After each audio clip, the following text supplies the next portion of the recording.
हम सबसे पहले 0.1 नॉर्मल NaOH सॉल्यूशन प्रिपेयर करेंगे, जिसके लिए हमने 4 ग्राम NaOH पैलेट्स लिए हैं और 100 ml पानी में मिक्स कर दिया है और इनको अच्छी तरह से मिक्स करेंगे।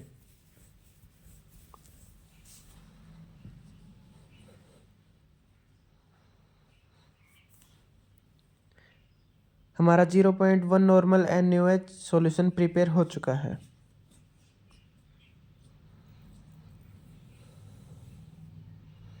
अब हम 0.01 नॉर्मल NaOH सॉल्यूशन प्रिपेयर करेंगे, जिसके लिए 0.4 ग्राम NaOH पैलेट्स हमने 100 ml पानी में मिक्स किया है और इनको भी अच्छी तरह से मिक्स करेंगे।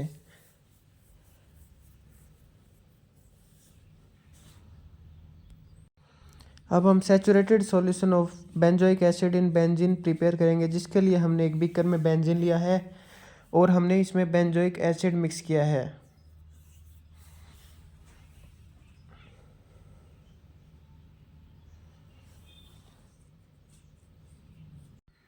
अब हम 3 सेट्स ऑफ सॉल्यूशन तैयार करेंगे, जिसके लिए हमने तीनों बीकर में 25 ml वाटर लिया है। फर्स्ट में 25 ml सैचुरेटेड सॉल्यूशन, बी में हमने 20 ml saturated solution and 5 ml benzene, third में 15 ml saturated solution and 10 ml benzene. हमारे पास ये सेपरेटिंग फनल है। हमने जो मिक्सर ए तैयार किया था, अब हम with the help of funnel हम इसमें डालेंगे। हम इसको 10 से 15 मिनट तक ऐसे ही रखेंगे ताकि हमारे पास ऑर्गेनिक लेयर और एक्वस लेयर अलग अलग हो जाएं।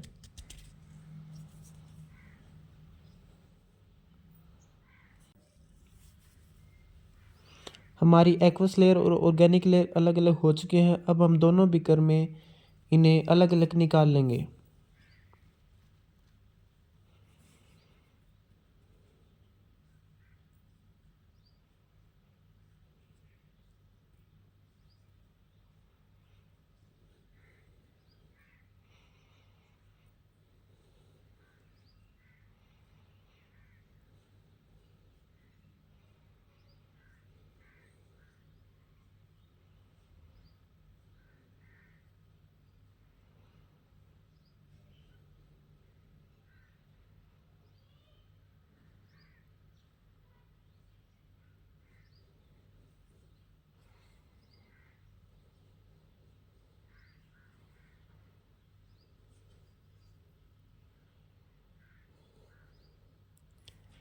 जब तक हम इनका टाइट्रेशन करेंगे, तब तक हम हमारा सेकंड सॉल्यूशन जो हमने बी प्रिपेयर किया था वो हम इसमें डाल देंगे, ताकि इनकी ऑर्गेनिक लेयर और एक्वस लेयर अलग अलग हो जाए।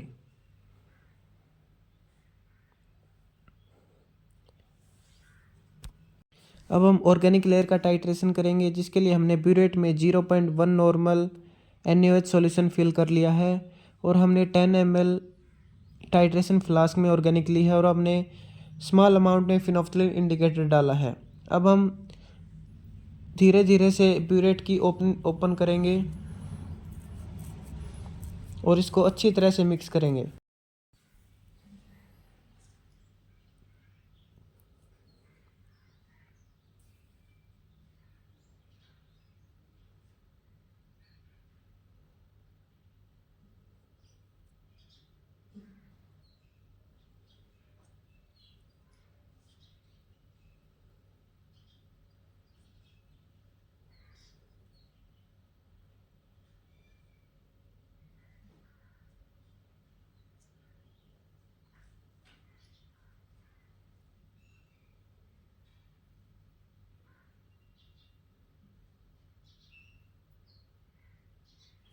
हमारे पास अब परमानेंट पिंक कलर आ चुका है। अब हम इसकी रीडिंग नोट कर लेंगे।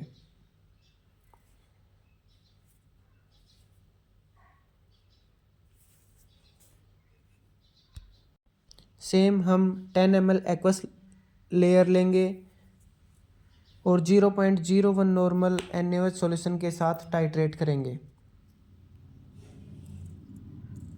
इससे भी हमें अच्छी तरह से मिलाना है।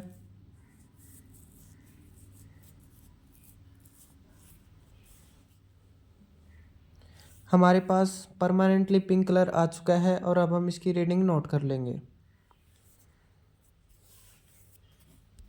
हमने जो सॉल्यूशन भी सेपरेटिंग फिनल में डाला था, अब हम उसकी एक्वस लेयर और ऑर्गेनिक लेयर को अलग अलग कर लेंगे।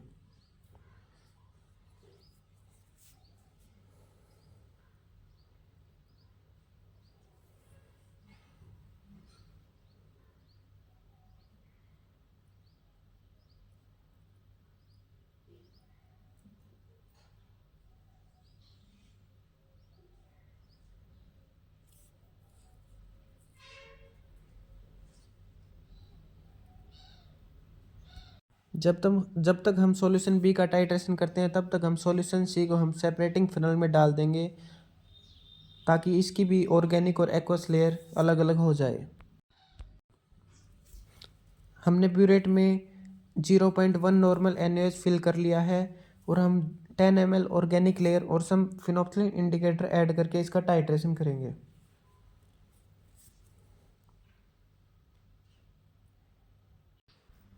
इसका हमारे पास परमानेंट पिंक कलर आ चुका है और अब हम इसकी रीडिंग नोट कर लेंगे।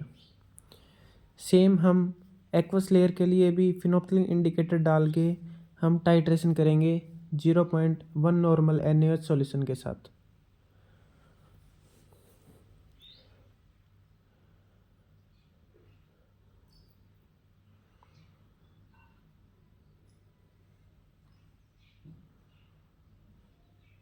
इसका भी हमारे पास परमानेंट पिंक कलर आ चुका है और अब हम इसकी रीडिंग नोट कर लेंगे।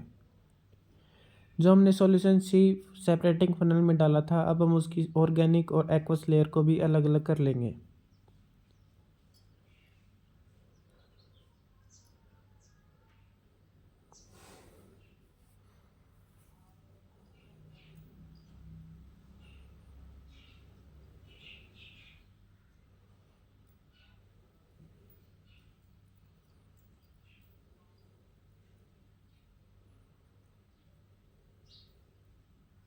सेम हम 10 ml ऑर्गेनिक लेयर और सम फिनोप्सिलिन इंडिकेटर डाल के 0.1 नॉर्मल NaOH के साथ टाइट्रेशन करेंगे।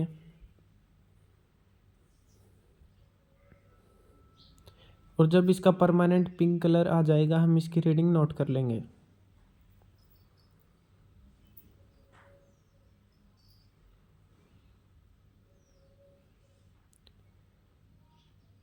इसी तरह हम 10 ml एक्वस लेयर के साथ और सम फिनोप्सिलिन इंडिकेटर के साथ हम इसकी टाइट्रेशन करेंगे।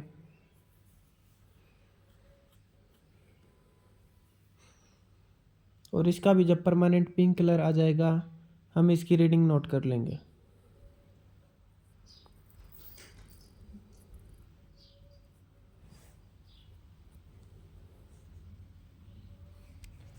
अब हम सबसे पहले कंसंट्रेशन ऑफ ऑर्गेनिक लेयर निकालेंगे। तो सबसे पहले हमने equation Lee N1V1 equal to N2V2। N1V1 हमने ली NaOH के लिए और N2V2 ली हमने बेंजीन के लिए। तो यहाँ पे N1 है नॉर्मेलिटी ऑफ NaOH, जो हमने पहले ली थी 0.1 नॉर्मल। V1 यहाँ पे है वॉल्यूम ऑफ NaOH, जो कि है ब्यूरेट रीडिंग। N2 है normality of organic layer and V2 है वॉल्यूम ऑफ बेंजीन, जो हमने तीनों सेट्स में 10 ml ली थी। तो हमने N1 रख दिया 0.1, V1 है हमारी burette reading is equal to V2 है हमारी 10 और N2 हमने एच डी रख दिया। So concentration N2 is equal to 0.1 multiply by burette reading divide by 10 multiply by 122। हमने 122 से मल्टीप्लाई इसलिए किया क्योंकि इसमें बेंजोइक एसिड भी है और molecular weight of benzoic acid होता है 122। तो हम पहले सेट के लिए करेंगे। हमारे पास पहले सेट के लिए ब्यूरेट रेटिंग है 2.1। So N2 is equal to 0.1 multiply by 2.1 multiply by 122 divide by 10। तो हमारे पास इसकी कंसनट्रेशन आई 2.56। Similarly for set 2 burette reading हमारे पास 5, तो इसकी N2 आ गई 6.01। Similarly for set 3 burette reading है हमारे पास 8.2। सो हमारी कंसनट्रेशन आ चुकी है 10.04। हम इसी तरह से अब कंसंट्रेशन फॉर एक्वस लेयर निकालेंगे। सो हमने N3V3 equal to N4V4 equation ले ली है। जो N3V3 है वो हमारे पास NaOH के लिए और N4V4 हमारी एक्वस लेयर के लिए है। यहाँ पे N3 है नॉर्मेलिटी ऑफ NaOH, जो हमने 0.01 नॉर्मल ली थी। V3 है हमारे पास वॉल्यूम ऑफ NaOH जो हमारी ब्यूरेट रीडिंग है। N4 है normality of aqueous layer and V4 है हमारे पास वॉल्यूम ऑफ एक्वस लेयर जो हमने 10 ml ली थी। So 0.01 multiply by burette reading is equal to N4 multiply by 10। So N4 is equal to 0.01 multiply by burette reading divide by 10 and multiply by 122। यहाँ भी हमें molecular weight of benzoic acid के साथ multiply करना पड़ेगा। तो हमारे पास set 1 के लिए ब्यूरेट रीडिंग है 6.2। So N4 is equal to 0.01 multiply by 6.2 divide by 10 multiply by 122 is equal to 0.75। For set 2 हमारे पास ब्यूरेट रीडिंग है 8.7। सो हमारे पास कंसनट्रेशन आ जाएगी 1.06। फॉर सेट 3 हमारे पास ब्यूरेट रीडिंग है 11.4। सो हमारी कंसनट्रेशन आ जाएगी 1.34। हमारे पास दोनों लेयर के लिए कंसनट्रेशन आ चुकी है। अब हम इसका पार्टीशन कोफिशिएंट निकालेंगे। सो पार्टीशन कोफिशिएंट निकालने के लिए फॉर्मूला होता है C organic divide by C aqueous. But यहाँ पे पार्टीशन कोफिशिएंट निकालने का हमने फॉर्मूला लिया है K is equal to √C organic divide by C aqueous. Because जब बेंजोइक एसिड बेंजीन में डिजोल्व होता है सो ये डाइमर की फॉर्म में एग्जिस्ट करता है। सो पहले सेट के लिए जब हमने पार्टीशन कोफिशिएंट निकाला तो हमारा आया 2.333। सेकेंड सेट के लिए हमने पार्टीशन कोफिशिएंट निकाला तब आया 2.312। थर्ड सेट के लिए हमने पार्टीशन कोफिशिएंट निकाला तब आया हमारा 2.364। सो एज एवरेज वैल्यू हमारा पार्टीशन कोफिशिएंट है नियरली 2.3। Thank you.